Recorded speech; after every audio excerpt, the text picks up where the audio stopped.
I would like to introduce an amazing person.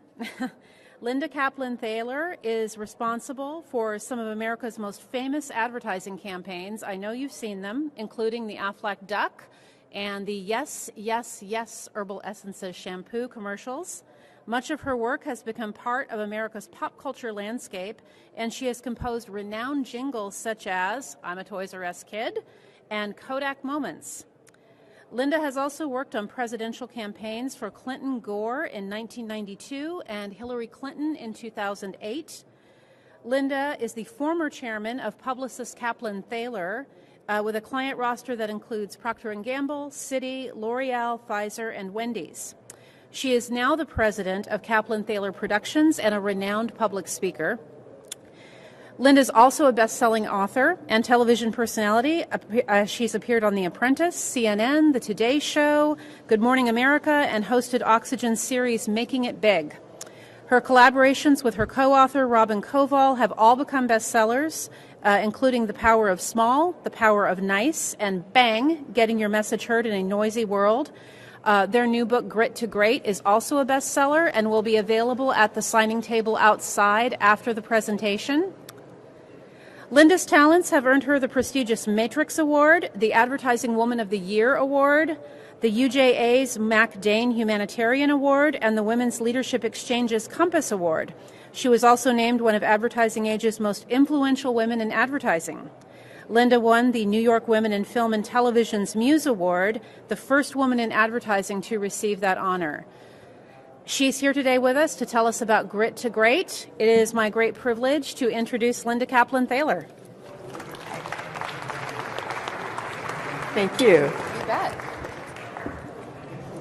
I want everybody to please go one row up. Come on, you can do it. Maybe 2 rows up.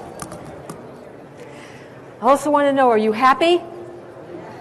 Have you been fed?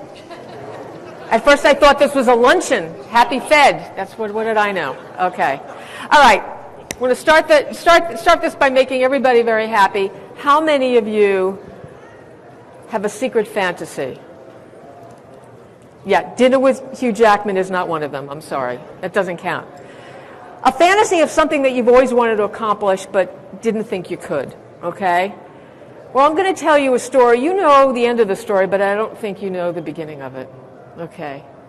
About the turn of the century, there was a young man in Chicago. He had a fantasy. That was to become an artist. And he would draw every day, years and years and years. And he finally got his first job at the Kansas Star newspaper as their illustrator. He was 19 years old. He was so excited. Except after 2 weeks, he was fired because his boss said he was, quote unquote, just lacking in imagination. Undaunted, he literally went back to the drawing board and kept drawing and drawing and drawing. Now, this would be a very sad story, except the man's name was Walt Disney. And Walt Disney, arguably probably one of the most imaginative people of the 20th century, went on to do amazing things, one of which was to buy ABC Studios, which owned the Kansas Star newspaper. I think he was getting a little revenge there. You know, I can certainly relate to being somebody that maybe didn't have a lot growing up. I grew up in the Bronx. Anybody ever heard of the Bronx? All right. We didn't have a lot in the Bronx. Public education all the way. City College. I know that girl in the back. City College. City College gave me something that no Ivy League school ever did. You know what? An acceptance letter. So I was thrilled to go there. But I did have this passion to start my own ad agency after several years in the business, and that's Robin and I in a well-photoshopped shot of what it felt like for 2 women in the post-Mad Men era to start an agency in their mid-40s, 2 women. It had never been done before. By the way, that's where we started in my little brownstone, where I had my husband with my 2 kids, but that's what it felt like. And people thought we were crazy. We were absolutely crazy to do this because it had never been done before. And we started with one piece of business. Talk about crazy. Remember that commercial? Yes! Yes! Yes! That was a client so desperate because their brand was about to go out of business that I said, can I talk amongst you guys and say this word? Only an orgasm can save this brand. That's it. And not only did it, but now women are having organic experiences in 75 countries around the world. Except in China, they don't say, ah, ah, ah. They say, ha, ha, ha, ha. We've had to tone it down a little bit. So what other brands did we do? You know, with the aging of America, we do a lot of pharmaceutical. We have Lipitor for high cholesterol. We have Celebrex for joint pain. And we have Swiffer for obsessive compulsives like me. Morale is very good at our place, although once we got the Zoloft account, it really skyrocketed. I have to tell you, though, that we started to run our company. We had both come from male-dominated companies, which kind of had the power of mean a little bit. We decided to do it with the power of nice. We decided to try things a little differently. And we actually even wrote a book called The Power of Nice, because we felt that that maybe would be our secret sauce. And we were going to be very collaborative. Harry Truman, one of our most unpretentious presidents, is famous for saying, you can accomplish anything in your lifetime as long as you're willing to take credit for none of it. So we decided to really exercise that. We would have ideas and throw them away and let our clients share them with us. And so we exercised this power of nice and realized that you could lead not with fear and intimidation the way you see it on shows like The Apprentice, but the way you really accomplish things with flowers and chocolates, right? And so we found that when we did this, people worked so much harder. How many of you can relate to that? Being nice. And by the way, the biggest reason that people leave their jobs is maybe not in your jobs, but across America, on average, it's not because of money. It's because they don't feel respect. I see a lot of nods. They don't feel, how many people don't feel respected necessarily by their immediate boss? As a matter of fact, there's one incredible law firm that had the worst attrition rate in New York. And they instituted two things, the word please and thank you. They paid some overpriced person hundreds of thousands of dollars to say, you need to say please and thank you. They went from worst to first in under a year simply because when somebody was given a job to do, they said, could you please do this? And when it was done, they said, thank you. The most obvious things in the world. So we started working so hard because people knew, especially women, we were a women-led company. We used to say we had enough estrogen to make Arnold Schwarzenegger ovulate. There were a lot of gals in our place, and we hired guys too, but they were awesome. But I have to tell you that because of this work-hard ethic, I see one gentleman laughing, right? The Arnold Schwarzenegger in the group, I can always sense him. We became, in under 2 years, one of the fastest growing agencies in America, and nobody could believe it. How could two women do this? We went from no billings to 100 million in billings to eventually 3 billion in billings when we merged with a public company named Publicis. How was this possible? And when we'd say to clients, I mean, we really, we're smart, but we're not that smart. We're creative, but in advertising, everybody's got to be pretty creative.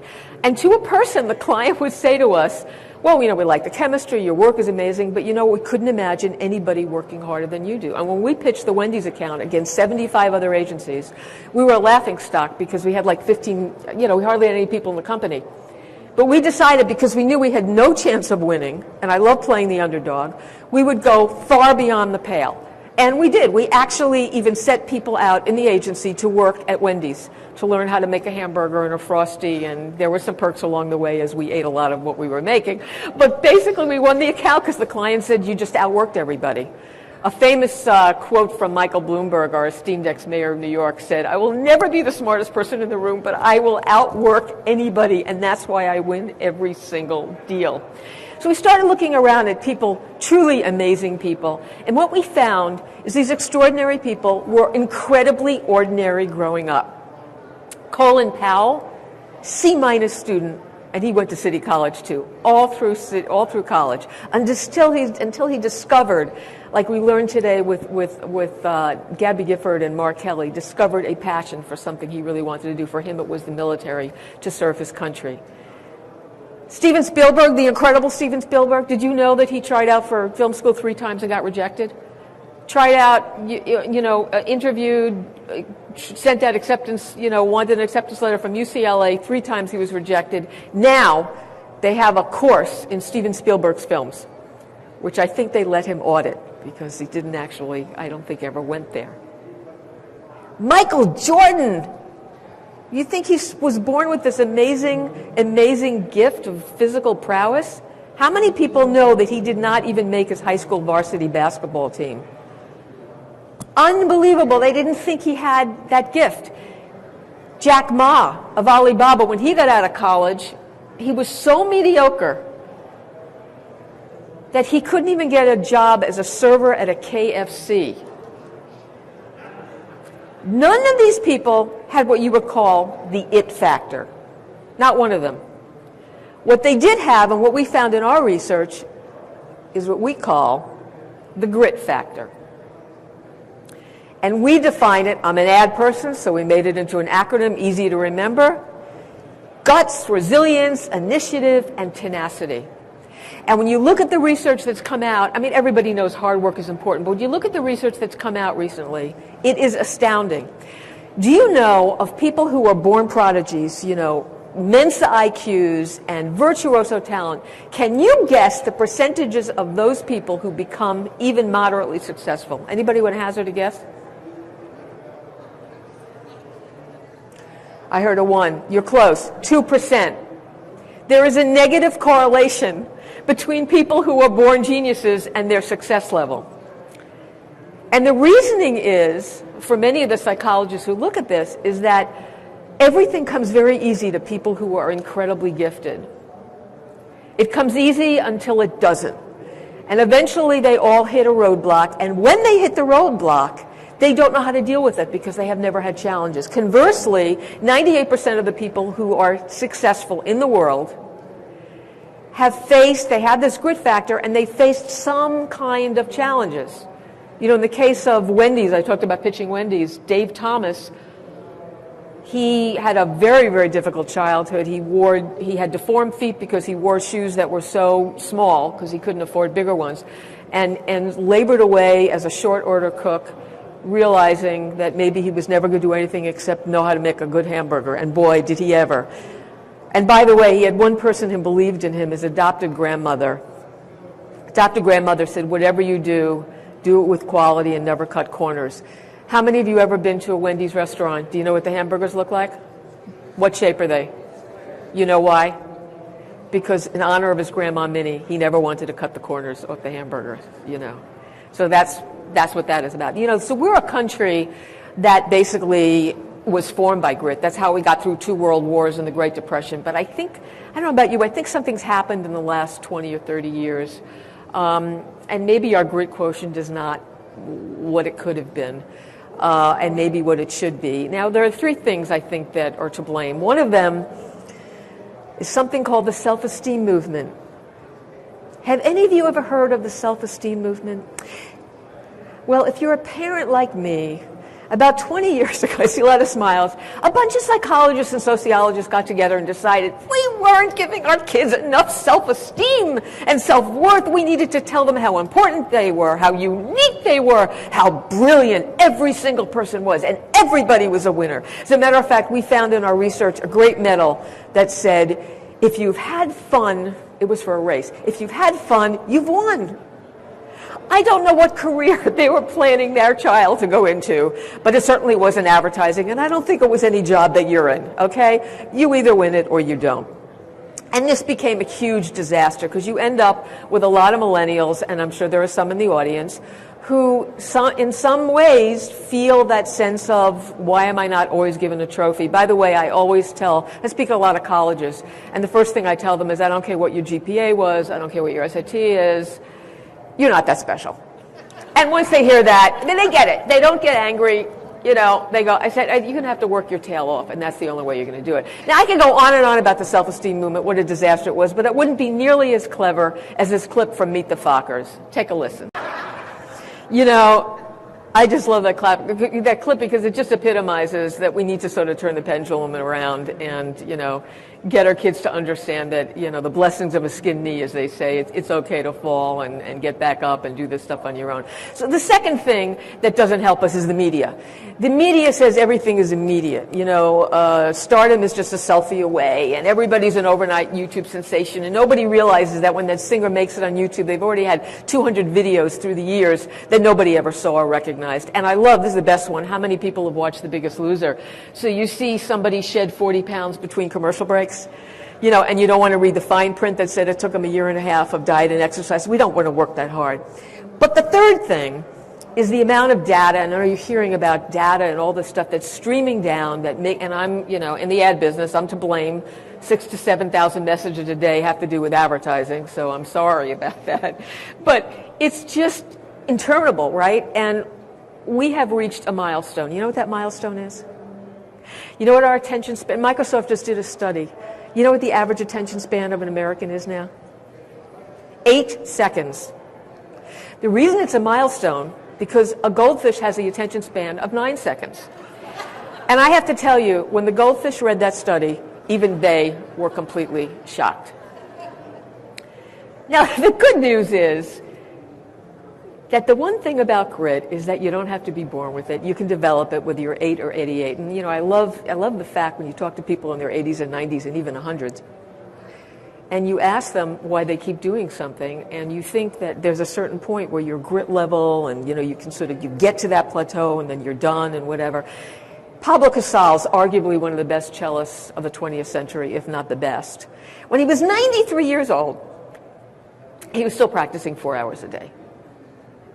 And a reporter came to him and said, Mr. Casals, you're 93 years old.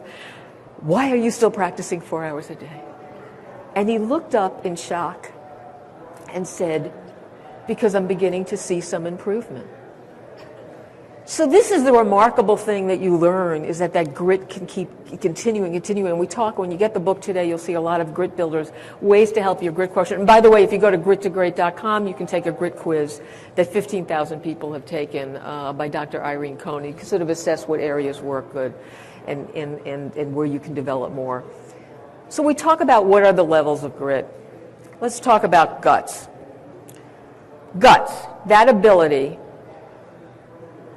to just get out there with something that you're passionate about doing and be fearless. It's so hard to be fearless. By the way, fearlessness has been bred out of us, because when you talk to environmental psychologists, they will tell you that hundreds of thousands of years ago, we used to be very brave.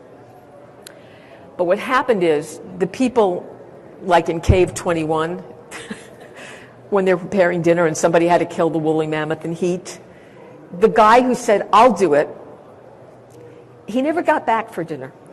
He became dinner. So in other words, there's a lot of that brave DNA that's been sort of structured out of it. So we wanted to interview somebody. We had a lot of great interviews. Well, I wanted to interview somebody who was truly brave, somebody who actually could walk the tightrope without a safety net.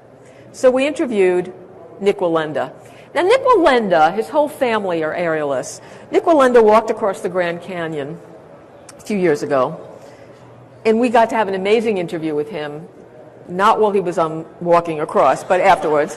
And I said, forgive me, but you have a wife and 3 little kids. You're crazy. Why did you do this? And he said, you don't understand. This is pretty much a cakewalk for me.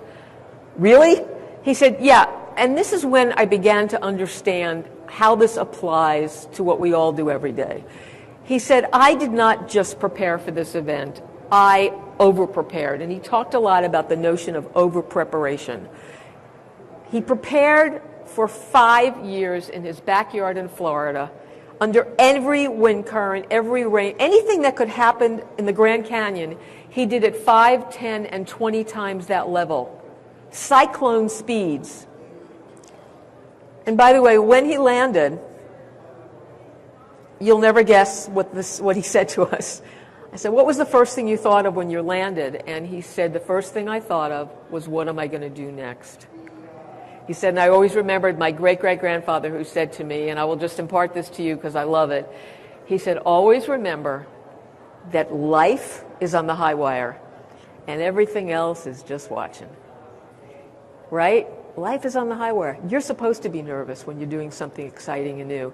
So he taught us this notion of over-preparation. And by the way, we tell people the 30-minute rule. Whenever you think you've done something really well, spend 30 more minutes on it. It comes out to 160 hours more a year that will be over the competition. They did actually a case study. They had two groups of people, had to come up with ideas for a product. And each group was given an hour. And after the hour, the first group, they said, if you want, you can leave, you can stay for more ideas. No, we did great, we got our great ideas. The second group had to stay for another half hour, and they were very angry about it. But in that second half hour, they came up with 15 more ideas that they all agreed were actually better. The second thing we learned from him is the idea of getting comfortable with being uncomfortable. And I tell clients all the time, always play the underdog. We had a client where, they were getting, when we were pitching the account, it was a food client, and when somebody had, disgruntled, meal, they would write in, and the answer was, please call this 1-800 number. I said, now imagine that disgruntled client, that customer that you really, ticked you off, that was really ticked off with you. Imagine if that person had 8 million followers on Facebook. You would be out of business. I see a nod there. I said, I want you to pretend that every customer could be the very last customer you'll ever have unless you do a response that really says, I'm going to save it. It's this notion of mentally firing yourself, mentally firing your company. What would you do if you were that desperate to keep your business, keep your job, keep the grant, whatever it is? So those things are incredibly important. The other thing we learned from him was this notion of tackling one thing at a time. One of the biggest problems that face us, and George Polya, a famous mathematician, said this beautifully. He said the biggest problem facing humanity is that we try to solve problems that are too big.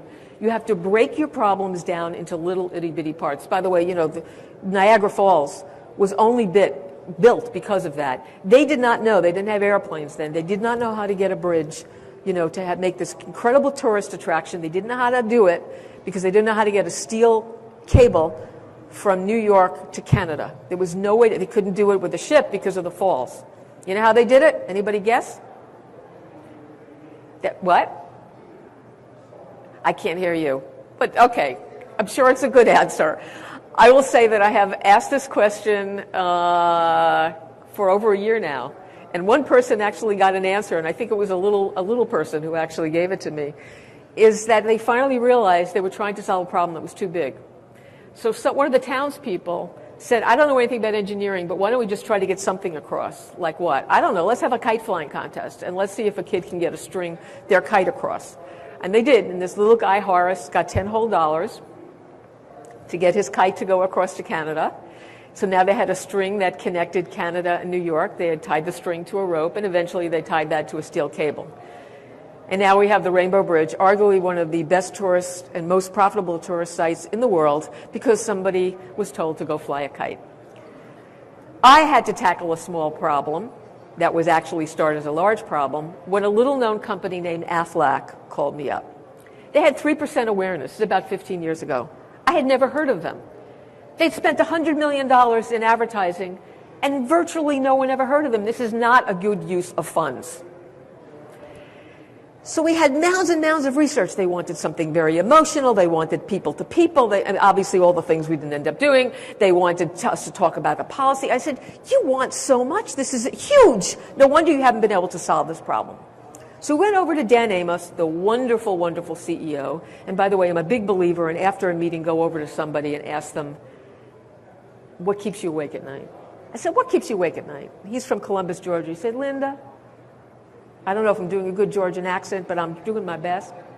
Linda, I'm just so damn tired of even my friends and relatives not remembering the name of my damn company.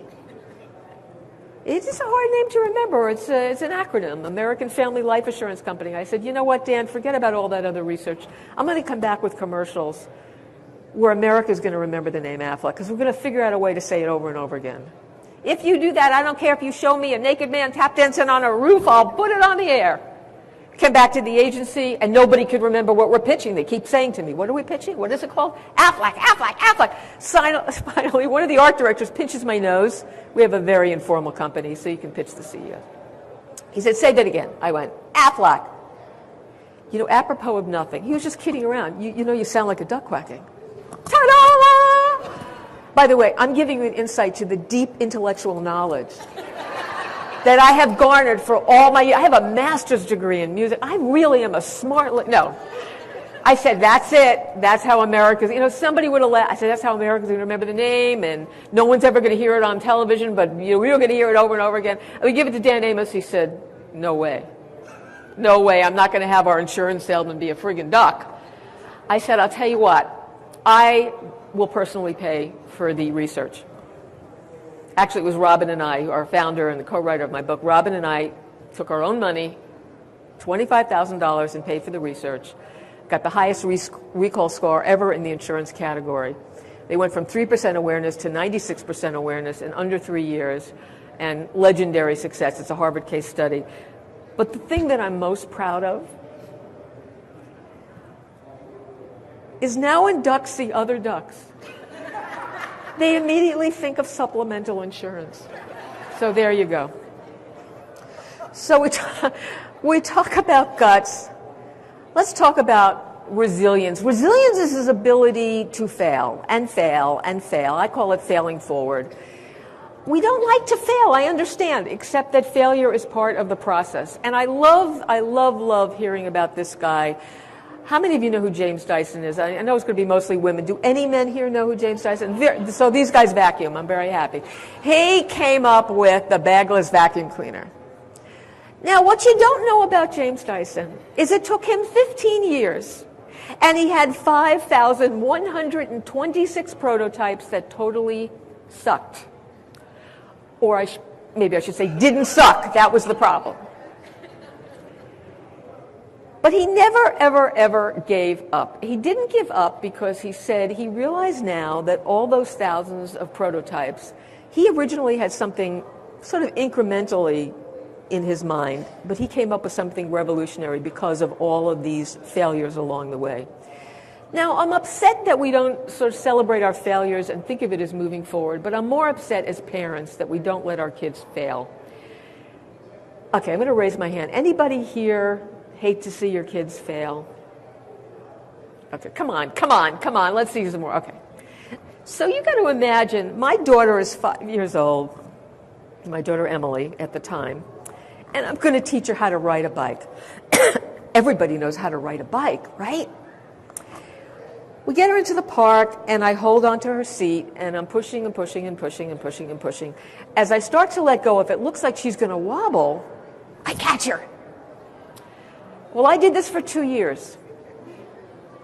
And many Advil later, I realized that my daughter might one day win the presidency, but was never going to win the Tour de France. So now it's her 7th birthday, and this is the honest to God. I'm going down, and I said to my husband, I'm doing it one more time, and I'm pushing, and if she said, no, I'm catching. And a gentleman in his mid-70s comes over cycling, and he said, Mom, I see that you're having a hard time. I don't know how he knew I was the mother. He said, I see you're having a hard time teaching your daughter how to ride a bike. I know how to do this. I said, oh, good. He puts her on the seat, he balances her, and he starts to give her a push. I go, wait a second, you didn't tell me what I need to do. Oh, he said, I'm so sorry. Take your hands and put them in your pocket. I said, no, you don't understand. Take your hands. He pushes her. Of course, she goes a few feet and she falls. She gets up again. I start to rush to her. Put them in your pockets. He pushes her again. She goes a few more feet, a little bit longer, and she falls again. This time I go to pick her up, and she goes, Mom, take your hands and put them in your pocket. He pushes her one more time. She keeps going and going and going. Today, my daughter's 21 years old. She's an expert cyclist, figure skater, equestrian, all-round balanced young lady. I like to think I've had a hand in her success, but mostly because I've had the good sense to keep him in my pockets. Now we talked about guts, we talk about resilience. Let's talk about initiative. You know, a lot of people think grit, and especially when it comes to women, they think it's hard, it's my way or the highway, it's sturdy as an oak tree. Actually, grit is more about bending like bamboo. And there's a lot of literature about the bamboo plant because it's the strongest plant on earth. And the reason being is, unlike the oak tree, which does break, the bamboo plant never breaks. It's got these sturdy roots, but it's got a hollow base. and it keeps moving and adapting. And isn't that the metaphor? I don't know about the business you're in, but I know in my business, if you're not adaptive, forget it. And by the way, I'm so glad you guys have so little to distract you in the world today that you in DC, I can't even imagine what your days must be like with everything that's going on, right? You're constantly having to adapt. And of course, who knows, after January, who knows going to be in what's office, what grants are going to, it's got to be incredibly difficult. But the ability to be adaptive is incredible. For me, the best example of somebody who was willing to adapt was a woman named Eleanor Longden. If you do nothing else, even if you don't like my book, read and go online and see the YouTube presentation of Eleanor Longden. I bring her up because she's such an example to me and a role model of somebody who was able to adapt their life like a bamboo. 20 years ago, Eleanor was starting her first year at University College. She's British. And she's walking back to her dorm, and she hears somebody yell out, "Eleanor is walking to her dorm." She turns around. There's nobody there. All right, maybe I'm hearing things. She goes into her room. Eleanor is turning on the TV. Eleanor's taking her shoes off. All of a sudden, she starts hearing all these voices in her head. Scared to death, because she's been totally normal up to then, she seeks the help of a psychiatrist who says, yes, she's schizophrenic. She's hearing voices. She has months and months of agony. Institutionalization doesn't help. Medication doesn't help. Therapy doesn't help. She told us in probably one of the most emotional interviews you can imagine that at one point she actually thought of taking an electric drill to her head so that she could put a hole in her head so the voices would fall out. Desperate beyond measure, she went to see one more psychiatrist who said, you know, we've been going about this the wrong way. You are never going to stop hearing voices. You have to adapt to these voices. You have to understand that these voices are doing she turns out she'd been abused as a child. This was your safety valve. So she started having conversations with the voices. If a voice would say, you can't leave your room, she would say, I think you're very frightened. Let's talk about why you're frightened. And she would have conversations, and over the months, these voices became her advocates and her friends, although they never went away. She not only went back to school, she got her PhD in psychology, and she's one of the leading speakers for an organization called the Hearing Voices Society. Notice it doesn't say the Schizophrenic Society or the Crazy People Society. And what she tells these 6 million people is you are not crazy. You have a sixth sense that most of the world does not have, and it's going to be your job to figure out how to harness it, make it work for you, and help others. We interviewed Haskell Wexler, who recently passed away, Academy Award-winning cinematographer. And we interviewed him because the man is colorblind. We said, why would you ever go into becoming a cinematographer when you have this, you know, shall we say, weakness, disability? He said, what are you talking about? People who don't see color see amazing gradations of black and white, and that's why any film where there's going to be multiracial people being lit or tricky scenes with lighting, I am always the first call. It's this ability to look at things the other way. I call it turning the telescope around, looking at something that you have as a weakness and saying, maybe I can find a strength out of that. I love this, though.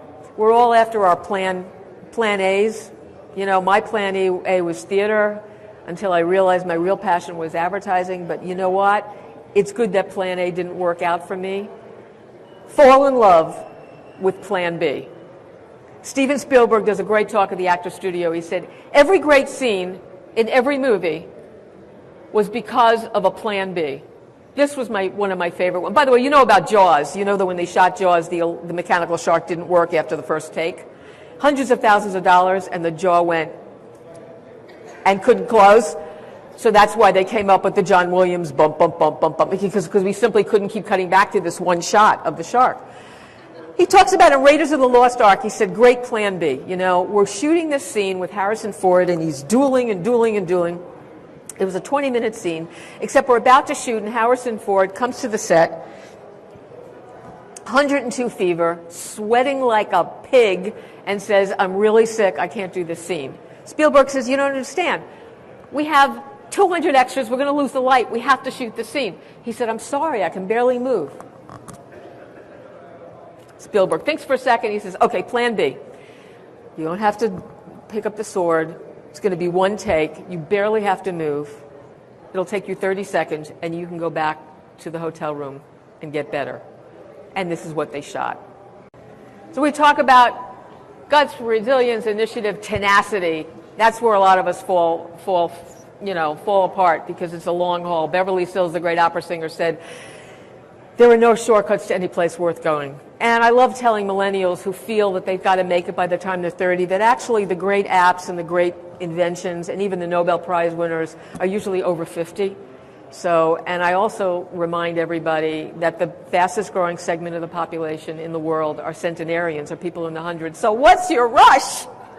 You're going to be around for a long, long time. You'll probably have 2 or 3, 4 different careers. Don't have a 5-year plan. Have a 100-year plan. Think about what you want to do between 60 and 70 and 70 and 80 and go for it.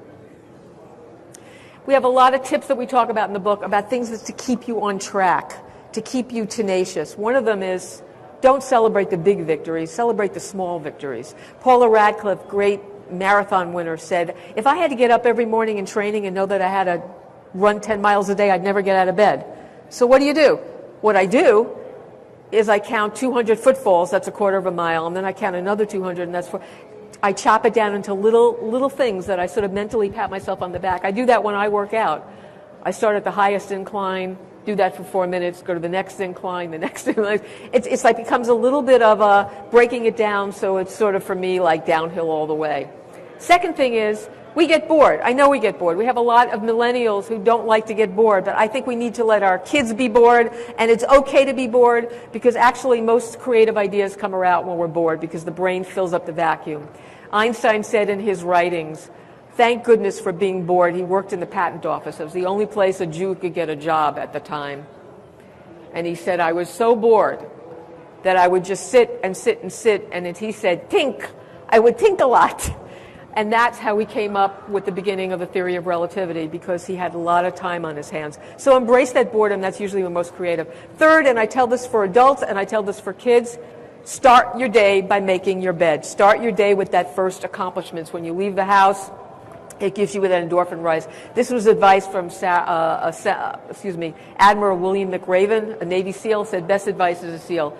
You start with something really small, and you come back at the end of the day and you've done something. The other thing is willpower. You want to do something and willpower does not work. Forget about it. We don't have willpower, and it dissipates by the end of the day. You have to reframe everything that you do. And I love this example for people who want to lose weight. Looking at somebody in a restaurant who's eating that chocolate mousse and saying, I'm not going to order it, is not going to work. You know what will work? Reframing and revisualizing it. How many people like chocolate mousse here? Okay, I want everybody to close their eyes. I want you to imagine that delicious chocolate mousse, and now I want you to imagine that a cockroach has jumped into the mousse and invited his cockroach family, many of his cousins and his brothers and sisters, to join in the feast.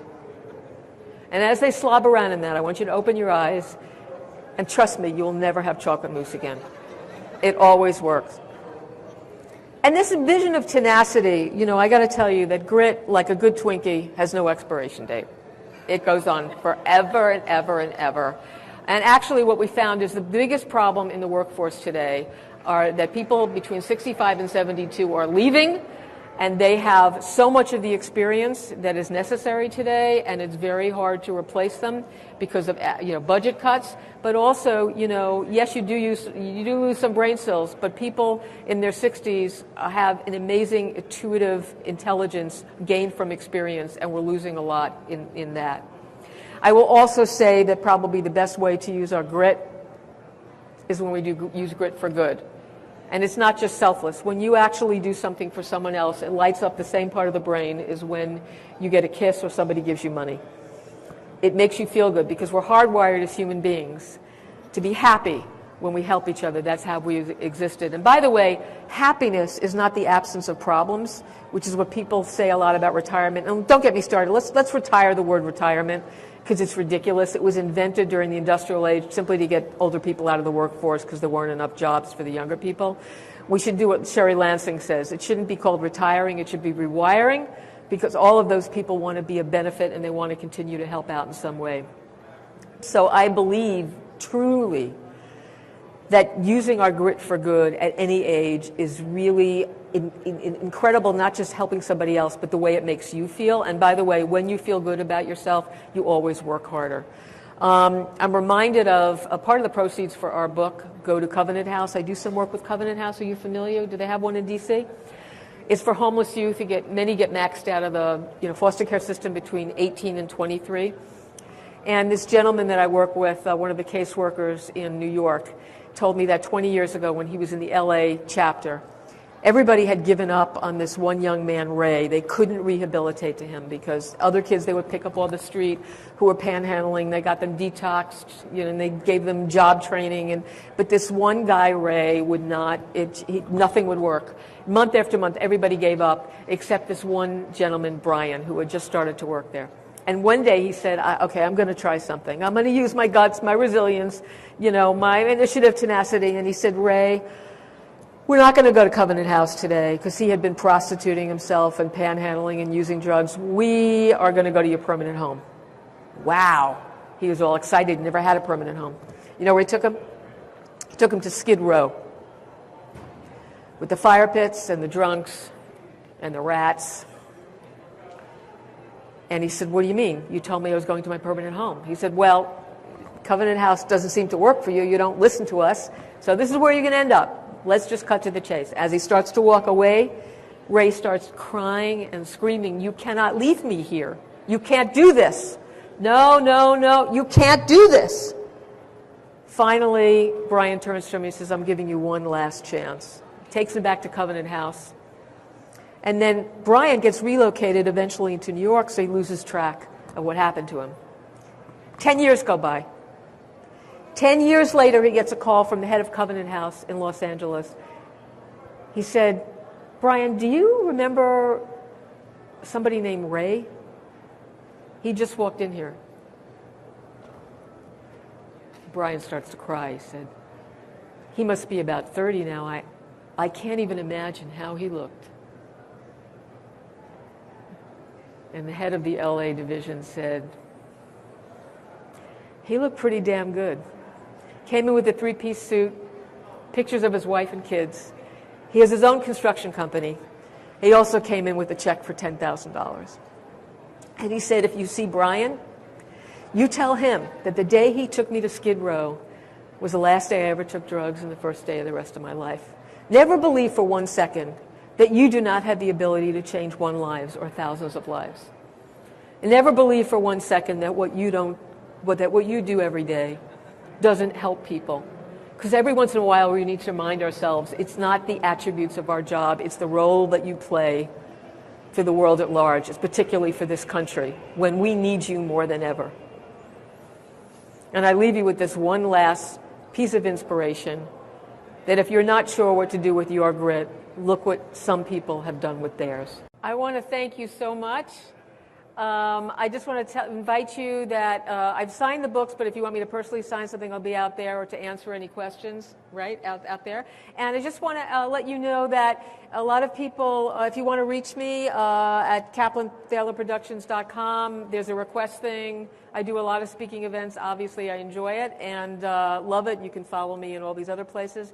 And by the way, on June 20th, there will be a special promotion for ebooks. If you want to gift them to your kids for $1.99, you'll be able to download it, or they could download it. That'll be going on for about a week. So I left my card in a lot of the books. Some of them may not have enough for everybody, but be sure to give me your card, and I can reach out to you if you like. Thank you so much.